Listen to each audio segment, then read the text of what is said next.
Hello and thank you for viewing our webinar on student recruitment. My name is Michael Watson. I'm a financial specialist at EdOps. In other webinars in this series, you will hear from my colleague Shelley Jacobs. As a reminder from the introduction to this series, please remember to consider the key inputs to making a strategic decision other than cost benchmarking.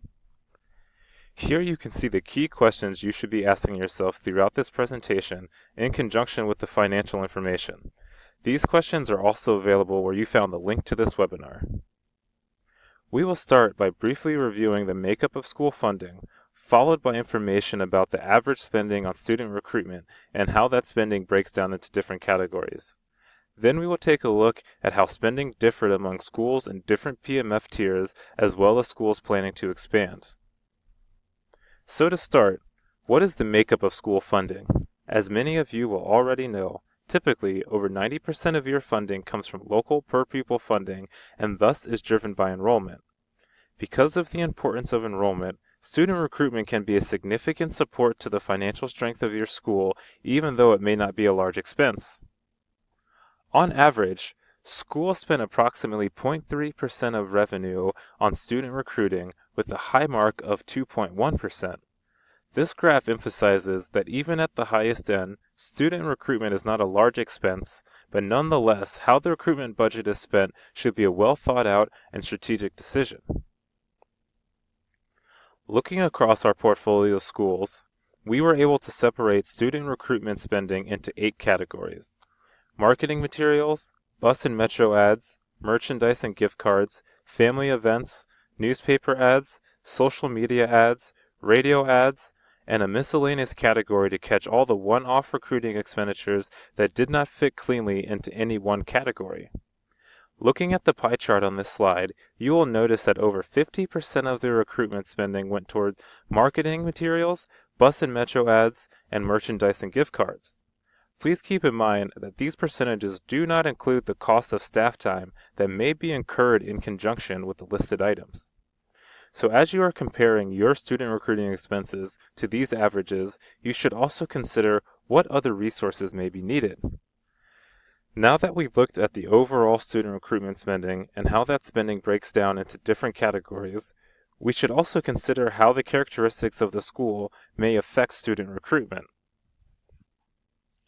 Specifically, we looked at how spending differed among schools in different PMF tiers. As a reminder, on average, schools spend approximately 0.3% of revenue on recruitment. We found that Tier 1 schools tend to spend below this average, while Tier 2 and Tier 3 schools are spending above the average. We also found that Tier 2 and Tier 3 schools that made their enrollment targets spent twice as much as the average on student recruitment.